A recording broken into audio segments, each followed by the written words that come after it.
Hey there, it's Teresa here, and thank you so much for joining me again this week to talk about all things healthcare, AI, and of course, I'd be remiss if I didn't talk about the rules.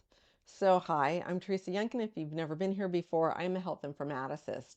What that means is that I work both on the business side, so the strategy operations, as well as the technology side, so with your ITs and your PMOs, to bring them together and to bridge the understanding so that we are building products that are going to benefit our patients and our members in an effective and efficient way. I talk a lot about this collaboration because our businesses really are that last mile. That operations team is that last mile that's always touching our customers. Let's talk about these two rules. I really want to look at these two rules in the TSI framework. That's a framework that I use with my clients, and that is technology, strategy, and integration. So, what's the technology? What's the strategy around that technology? What are we trying to accomplish? And finally, the integration. How are we going to make this useful, effective, and adoptable within our organizations? So today what I want to talk about is is a summary of the HTI-1 rule, which is the ONC, the information, the certification rule that came out in December, as well as the CMS rule that just came out last week, which is interoperability, prior authorization, information blocking. Okay, the reference is up here, ONC HTI-1, CMS 0057-F is the name of the rule if you want to go look it up. I will also have links to both of these rules, fact sheets, in the description below. The TLDR of both of these rules, is that we are really looking at creating an interconnected healthcare ecosystem. Both rules reflect an overarching goal to create a more interconnected healthcare ecosystem. The HTI-1 rule focuses on transparent and equitable decision support interventions. That's going to complement the CMS rule towards driving streamlined, interoperable health IT systems. And that's going to facilitate timely and effective care for our members and our patients. The first string I want to pull here, enhanced decision support interventions and interoperability. The HTI-1 rule establishes new decision support interventions certification criterion. This is for third-party developers to foster fair, validated algorithms and improve the transparency and trustworthiness of decision support tools. Now, important for us to know, this rule applies to the developers, but if you as a health system are providing data to these third parties, you want to make sure that your data that you're providing them is free of implicit biases. You're not creating the inequality in the algorithms by providing the data that's biased into these algorithms. The CMS rule, they've introduced some updated interoperability standards to streamline prior authorization, like the processes around it. They want to promote the use of technology in a safer, more equitable way. Equitable is going to be a word that you're going to hear a lot. And as you listen to any of these webinars, that's what you're hearing. The CMS has aligned with the HI1 rule to push for that enhanced decision support, but we also want transparency, right, in the prior authorization processes that are out there. We can do that when we get more data in.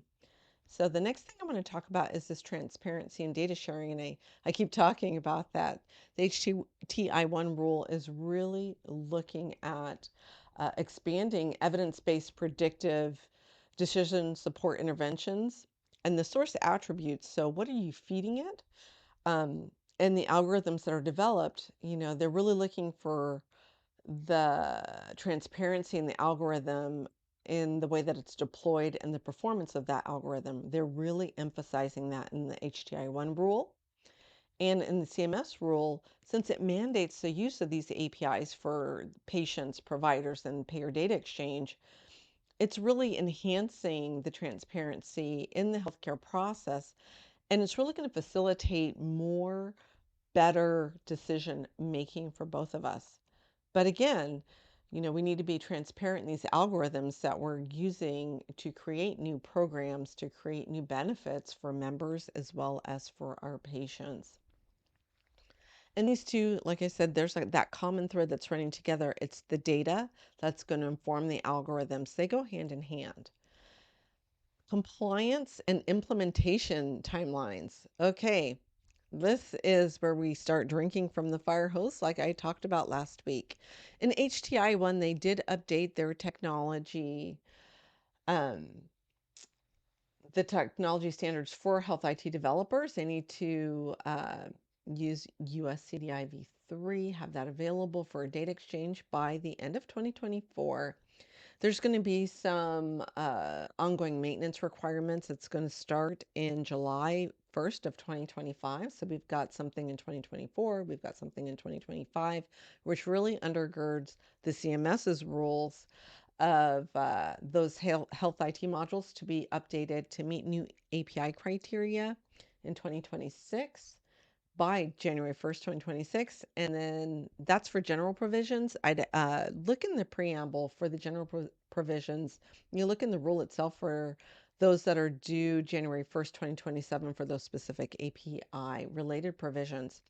Do want to call out that during these webinars, and I heard this more than one time, is that we need to make sure that we're working with FHIR and taking steps to really integrating FHIR as a way of interoperable interchange, because it may not be mandated in the rule, but doesn't mean that it will never be mandated in rule. And that was very loud, very clear from both agencies when they were speaking about compliance implementation timelines. So this is not a time for us to be sitting on our laurels.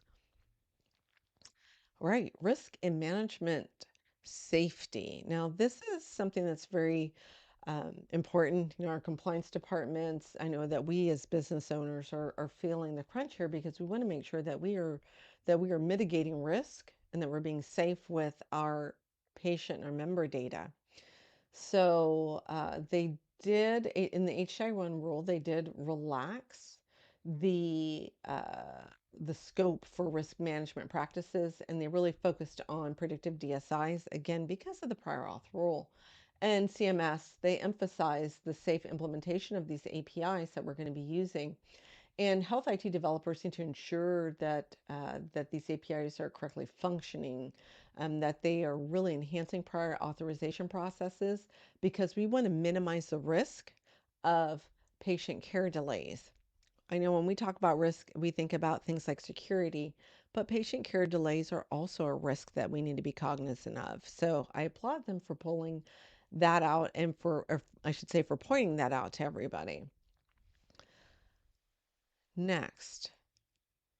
All right, user access and feedback. Well, makes me very happy. So, in the HCI1 rule, there's going to be a limited set of identified users who are also going to have access to DSI source attributes. So that's going to be how are we creating these algorithms again. And there are going to be requirements for health IT modules to enable feedback for information customization. So it's not just going to be, let me gather all the data and silo it here. There's going to have to be an equitable exchange of data back and forth. So, and that feedback loop is going to help us customize and to improve the algorithms because we have transparency. So as you can see, right, that thread's being pulled all the way through both of the rules. CMS's rule, they are aiming to get better access to health information for patients, providers. Again, having feedback mechanisms put in place to integrate with API functionalities so that we can continuously improve what's being provided to patients and to our members, but also when our members and patients can provide us feedback, we can improve those processes. And then it becomes a very symbiotic relationship where each one is winning. And that's important. All right, we're getting towards the end here. And the last thread that I like to pull, and I apologize that this slide is so bright, is the educational resources and participant engagement. So, the HTI1 rule proposes the development of a DSI resource guide to assist in understanding and implementing new requirements. They are working hard to try and get that out as soon as possible. If you go out to the CMS website, you'll see that there's tons of education out there. And they're going to have more educational initiatives to support this healthcare industry's transition to the new standards. One of those is today, don't know if you guys heard or not, Da Vinci is having their community roundtable. During this community roundtable, CMS will be there to be discussing this new rule and taking questions. So I would encourage you, if you haven't signed up for it, to sign up for it. And I will put that description again. I'll put the link in the description so that you can get to it. And I'll probably just jump on and do a very quick live outside of this presentation and in this talk, just to remind everybody that it is there. Um, let's see. As always, we have more and more educational resources and participant engagement. So participants meaning developers, it means healthcare systems, it means providers, payers, anybody who's involved in healthcare should be attending these sessions to understand what is happening and to, I would say it's not just your business and it's not just your compliance department. Business people should also be included in this discussion just so that they can hear and understand what's happening. They can they can pull their own threads. So, what does this all mean? Well, there's going to be a broader impact on healthcare providers, on health plans, patients, and members. And both of these rules signal a significant shift towards leveraging technology to improve healthcare outcomes. And the HTI-1 rules, predictive DSIs, they're really set to augment the CMS's final rule on interoperability, on that framework, and it really ensures that healthcare providers and our health plans operate within a more informed, efficient, and patient-centered system. So in summary, these two rules present a coordinated effort by our federal agencies to modernize healthcare. And they're doing that by providing clarity and consistency in the use of health IT. And they're ensuring that the tools that we're using for decision making in healthcare are transparent, they're equitable, and they're as effective as possible. And this unified approach underscores that commitment to advancing healthcare interoperability and the quality of patient care. So at the end of the day, they're calling on us to step up, step forward. We're hearing a lot of this is just the beginning. And I'm very excited about this.